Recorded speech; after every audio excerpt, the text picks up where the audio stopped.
The sun hung mercilessly above the prairie, casting long shadows across the dry, cracked earth. Dust clung to every surface, turning the air thick and heavy. Somewhere in the distance, a lone crow cried, its wings cutting across the sky. She stumbled forward, her bare feet raw from miles of walking. The once white fabric of her dress was now nothing but rags, dirt-stained and frayed at the edges. Her hair, tangled and wild, stuck to her damp forehead. Every breath she took came sharp, like broken glass scraping her throat. Behind her, the steady rhythm of hooves echoed against the silence. Slow, measured, unrelenting. She didn't need to turn her head to know who it was. The cowboy. He had found her 3 days ago, collapsed on the side of the road. And ever since, he hadn't let her out of his sight. He was tall, broad-shouldered, with sun-browned skin and hands rough from years of work. He hadn't said much, but his presence was enough, like a shadow she couldn't escape. When she faltered again, nearly falling to her knees, his hand gripped her arm, firm and unyielding. "Keep walking," he said, his voice deep, come almost too calm. Her lips trembled. She wanted to fight, to tear free, but she had no strength left.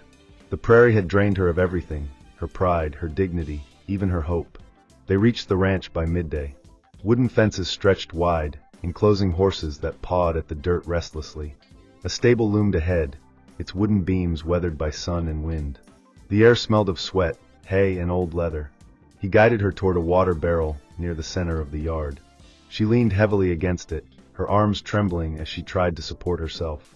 The water inside was warm and murky, but when he filled a tin cup and pressed it to her lips, she drank greedily, gasping as it spilled down her chin and into the tatters of her dress. The cowboy watched, his eyes unreadable. "You look half dead," he murmured. His hand brushed against her shoulder. Not gently, not cruelly, but in a way that reminded her of how little control she had. She pulled away slightly, her breathing shallow. Her face flushed, not from heat alone, but from the way his gaze lingered. Silence stretched between them, heavy as the sun above. Somewhere a horse whinnied. Finally he leaned closer, his voice low, as though speaking only to her. "You're not going anywhere now." Her heart thudded painfully in her chest. Was it a threat? A promise? Or something far more complicated? And though exhaustion weighed down her body, a flicker of something else, fear, anger, maybe even curiosity, burned quietly inside her. This ranch, this man, this endless prairie. There was no escaping them. Not anymore. The wooden door creaked open with a long, aching groan as the cowboy pushed it aside. Inside the barn, shadows pooled in the corners like spilled ink, the midday sun barely piercing through the gaps in the weathered planks. Dust motes drifted lazily in the golden light that sliced through the wood.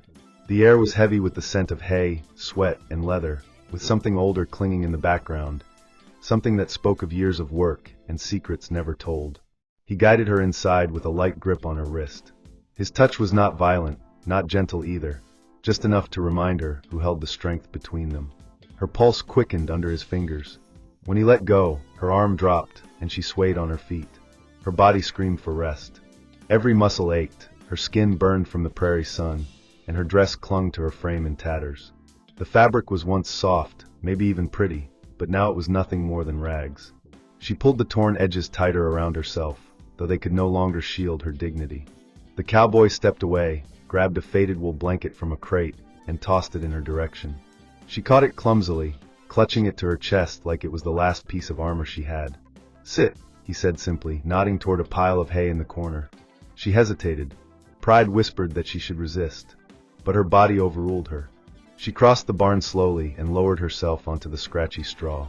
The blanket wrapped around her shoulders wasn't much, but it felt like some small mercy. He leaned against a wooden beam, arms crossed, watching her. His shadow cut across the hay. His presence filled the barn in a way that left no space for silence to feel safe.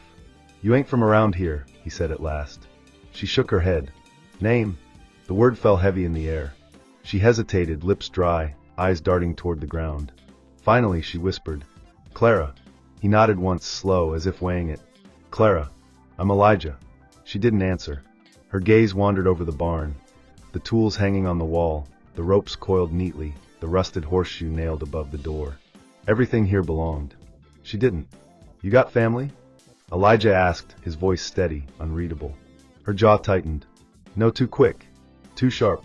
His eyes narrowed slightly, but he didn't press. Instead, he crossed the barn, crouched near a small water pump, and filled a tin bowl. Bringing it back, he set it down in front of her. "Wash up," he said. "You look like hell." Her hands trembled as she dipped them into the cool water. She splashed her face, wincing as grit scratched her skin. When she leaned forward, the blanket slipped, revealing more of her ragged dress. She pulled it tight again, but not before she noticed his gaze on her, steady, measuring. Not lustful, not pitying, but unsettlingly focused. In the reflection of the water, she saw herself, hollow eyes, dirt-streaked cheeks, lips cracked and dry. A ghost of who she once was. "Why'd you run?" he asked suddenly. Her throat tightened. She shook her head. "Does it matter?" "It does if someone's looking for you." Her hands stilled in the bowl. "There's no one," she said softly. "Not anymore." A gust of wind rattled the barn doors, sending a cloud of dust into the air.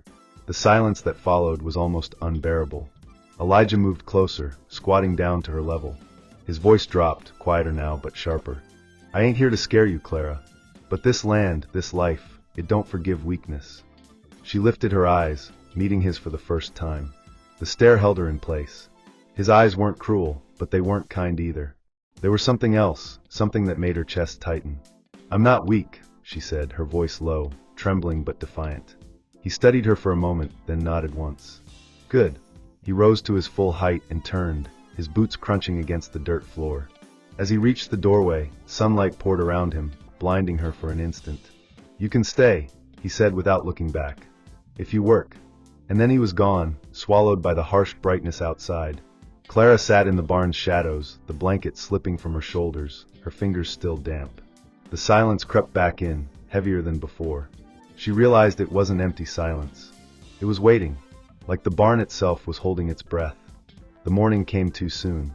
The barn creaked with the weight of the wind outside, and the horses shifted restlessly in their stalls. Clara stirred where she had lain through the night on a thin pile of straw, the rough blanket wrapped around her shoulders. Every muscle ached as if her body itself protested her survival. When she pushed herself upright, her arms trembled. The air smelled of hay, dust, and leather. Her dress clung to her, dirt-stained and torn, the seams fraying with every movement. She wiped at her face, but the grime only smeared further. Elijah was already awake, of course. She heard his boots crunching outside, steady as a drumbeat. He moved with the certainty of a man tied to the land itself. When the barn door opened, daylight cut across the floor, and there he stood, hat low over his brow, a coil of rope slung casually over his shoulder. "You sleep?" His voice was blunt, almost careless. She shrugged. "Enough." "Good. You'll need it." He dropped a bucket of water at her feet. The metal clanged against the dirt floor, sloshing over the sides. "Washington work starts after." Clara bent over the bucket, splashing her face with cold water. Her reflection rippled, twisted by the surface. She didn't recognize the hollow-eyed woman staring back. For a moment, memories pressed against her chest, voices shouting, the crack of a whip, fire licking the night. She pushed them down, burying them like ashes under dirt. "Where are you from?" Elijah asked, his shadow falling over her. "Does it matter?" she said, not looking up. He crouched down so they were nearly eye level. His presence filled the space around her, heavy and unyielding. "Matters to me," he said. "If trouble follows you here, I need to know." Her jaw clenched. "There's no trouble. Not anymore. Not what I asked." Silence stretched. The horses snorted, restless with the tension. Finally Clara muttered, "A farm. Not far from here. It's gone now." Elijah's eyes narrowed, but he didn't push further. Instead, he straightened and gestured toward the open door. "Come on." The sun outside was blinding. Clara shielded her eyes as she stepped into the yard. The prairie spread out endlessly, dry and golden under the sky. Wooden fences marked the borders of the ranch, and beyond them, the world felt too wide, too empty. Elijah led her to a pen where several horses paced restlessly. Their eyes flicked toward her, nervous, as if sensing her weakness. "You'll feed him," Elijah said. He handed her a pitchfork and nodded toward the hay bales stacked nearby. "Don't fall apart on me." Her hands fumbled with the tool. The wood was rough, splinters biting into her palms. The hay was heavy, the work unrelenting. Sweat beaded on her forehead, dripping down her temples. Each lift of the fork sent pain shooting through her back and shoulders. She stumbled, the fork slipping from her hands. The hay scattered across the dirt. Elijah was there before she could bend to pick it up. His hand closed around the handle, his presence looming over her. "Stand up," he ordered. Clara obeyed, though her knees threatened to buckle. She avoided his gaze, staring instead at the dirt under her feet. "You think this land cares if you're tired? If you're hurt?" His voice was low, steady, cutting through the air like a blade. "It don't. You either stand or it swallows you." Her throat tightened. "Why do you care?" she whispered. For the first time, Elijah hesitated.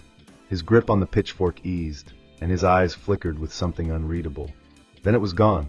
He handed her the tool again, his expression hard. "Because if you stay here, you'll carry your weight. Or you won't stay at all." The words burned, but Clara gripped the fork tighter. Her body screamed, but her pride kept her upright. She forced herself to move, to lift, to push through the pain. Hours passed under the ruthless sun. The sky stretched endless and merciless above them, and her body felt like it might collapse with every step. Yet each time she faltered, Elijah's presence pressed her forward, not with kindness, but with the unspoken demand that she endure. By the time the sun dipped lower, staining the prairie in shades of orange and gold, Clara was trembling. She dropped the fork, her hands raw, her dress torn further at the seams. Her chest rose and fell in sharp, shallow breaths. Elijah stood nearby, arms crossed, watching. "You didn't break," he said finally. Clara looked up, her vision blurred with sweat. "I'm not weak," she whispered again, though her voice cracked. Something flickered across his face, a shadow of respect, or maybe warning. "We'll see," he said, turning away. The prairie wind carried his words into the distance, leaving her alone in the yard, battered but unbroken. For the first time in days, Clara felt something stir in her chest. Not hope, never that, but something sharper. Defiance. The prairie sun burned hotter than fire. The sky was a hard, cloudless blue, pressing down on everything beneath it. The land stretched out forever, empty yet suffocating, as if daring anyone to endure its weight. Clara had been working since dawn. Her arms ached, her palms blistered, and her back felt as though it might snap in two. She dragged another bucket of water across the yard, each step a battle. The ground was cracked and dry, the air shimmering with heat. By the time she reached the trough, her legs gave way. The bucket slipped from her grasp, splashing across the dirt. She collapsed to her knees, her breath coming in sharp, ragged gasps. The sun beat down on her like a hammer, and for a moment, she thought she might not rise again. Footsteps approached. Heavy, certain. Elijah. His shadow fell across her, cutting the sunlight.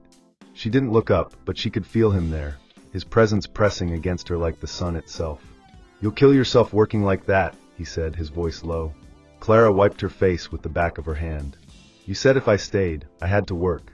"I said work," he replied. "Not break yourself in half." He crouched beside her, his hand closing firmly around her arm. His skin was rough, sun-hardened, and when he pulled her up, her body obeyed before her mind could resist. She staggered to her feet, swaying, and he steadied her with both hands. For a long moment, they stood too close. His grip lingered on her shoulders, strong and unyielding. Her breath caught, her lips parting, and she realized she was staring into his eyes, dark, unreadable, yet burning with something unspoken. She tore her gaze away, stepping back, but his hands didn't fall immediately. "Why are you doing this?" she asked, her voice sharp, though it trembled at the edges. "Doing what?" "Keeping me here. Watching me. Pushing me until I drop." Elijah's jaw tightened. He didn't answer right away. Instead, he picked up the bucket and set it back at her feet. "Because I know what happens out here to the weak," he said finally. "And I don't bury people who could have stood, but didn't." Clara's chest rose and fell, her breaths uneven. She wanted to curse him, to scream, to tell him she wasn't his to shape or save. But the truth was harsher. Without him, she wouldn't have survived this long. The silence between them grew heavy, not empty, but charged. She tried to step away, but Elijah's hand caught her wrist. His grip wasn't cruel, but it stopped her cold. Her pulse raced where his fingers pressed. "You've got fire," he said softly, almost like a confession. "Don't waste it." Her eyes flashed, anger and fear tangled together. "I'm not yours to command." For a moment, neither moved. The world seemed to narrow to the space between them, the heat of the sun and the weight of his gaze. Then Elijah let go, his hand falling away as though burned. He turned, walking toward the barn without another word. Clara stood in the yard, trembling. She clutched the bucket, her knuckles white, her body torn between fury and something else, something she dared not name. The prairie wind swept around her, carrying dust across the yard, whispering secrets the land had kept for centuries. She closed her eyes, her heart hammering, and wondered not for the first time whether her greatest danger lay out there in the endless horizon, or here, standing in his shadow. The prairie never stayed quiet for long. Its silence was always a lie, a calm before something broke loose. Clara learned that in her first week on the ranch. She could feel it now, heavy in the air, like the weight of thunder before a storm. She was mending a fence when she heard it, hooves pounding across the hard earth, faint but growing. She froze, the hammer slipping from her hand. Dust rose on the horizon, curling upward into the sky. Riders! Her heart leapt into her throat. She knew that sound, that sight. Memories came rushing back, the farm in flames, men shouting, the smell of smoke and blood. Her knees nearly gave out, but she forced herself upright, clutching the fence post for balance. "Elijah!" she called, her voice raw. He was already there. The barn door slammed open, and he strode out, rifle in hand, his face set in grim determination. His eyes flicked to the horizon, then to her. "Inside," he ordered. "I'm not hiding. This ain't a debate, Clara. Go." But she didn't move. Something in her chest rebelled against the command. She had run before, hidden before, and it had only brought her here, broken, lost. If she hid again, she knew she'd never stop running. The riders grew closer, their shapes cutting against the sky. 3 men. Hard, lean, dangerous. Elijah stepped in front of her, cocking the rifle with a sharp, metallic snap. "Stay behind me." The men reined in their horses at the edge of the yard. Dust swirled around them, their faces shadowed beneath wide-brimmed hats. One leaned forward, spitting into the dirt. "We're looking for someone," he drawled. His eyes slid past Elijah, settling on Clara. A slow smile spread across his face. "And there she is." Clara's blood turned to ice. Elijah raised the rifle a little higher. "You're not talking her." The man laughed. "Ain't your choice, rancher. She don't belong to you." Clara's fists clenched at her sides. Every nerve in her body screamed to run, but something stronger held her in place. She stepped out from behind Elijah, her voice trembling but loud. "I don't belong to you either." The riders looked at her, then at one another, amusement flashing in their eyes. But Elijah didn't laugh. He didn't flinch. He just kept the rifle steady, his jaw set like stone. "You heard her," he said. The standoff stretched, the prairie holding its breath. Sunlight glared off the metal of the rifle, off the buckles on the men's saddles. For a heartbeat, everything was still. Then one of the riders twitched toward his holster. The crack of Elijah's rifle shattered the air. The man toppled from his horse before his gun cleared leather. The others cursed, wheels of dust spinning as their mounts reared back. For a moment, it seemed they might draw, might test their chances. But Elijah didn't lower the rifle, and his eyes promised death. The 2 remaining men spat into the dirt, then yanked their horses around, disappearing into the horizon with a trail of dust. Silence returned, but it was different now. Heavier. Elijah lowered the rifle slowly. His chest rose and fell with steady breaths, but his eyes were sharp, searching Clara's face. "You knew they'd come," he said. "Not a question." Clara's throat tightened. "Yes." He stepped closer, his shadow falling over her. "And you didn't tell me." Her hands shook. I thought I could outrun it. Outrun them. Outrun everything." He gripped her wrist suddenly, forcing her to meet his gaze. His voice was low, harsh. "You don't outrun the prairie. You don't outrun men like that. You face them, or you die." Tears burned her eyes, but she didn't look away. Her voice cracked, but it carried. "I don't want to die." For a long moment, the world shrank to the space between them. His hand on her wrist, her pulse hammering beneath his fingers, the raw intensity in his stare. Finally, he released her. His hand fell away, and his voice softened. "Then you fight. You stand. With me." Clara's breath caught. The weight of his words pressed deep into her chest. For the first time in longer than she could remember, she felt something she thought she'd lost forever. Not hope. Something harder. Strength. She nodded, slow but sure. Elijah turned back toward the barn, his rifle resting against his shoulder. "Come on," he said. "Work's not done." Clara followed, her steps unsteady but resolute. The prairie stretched endless around them, but for the first time, she didn't feel swallowed by it. She felt ready to stand,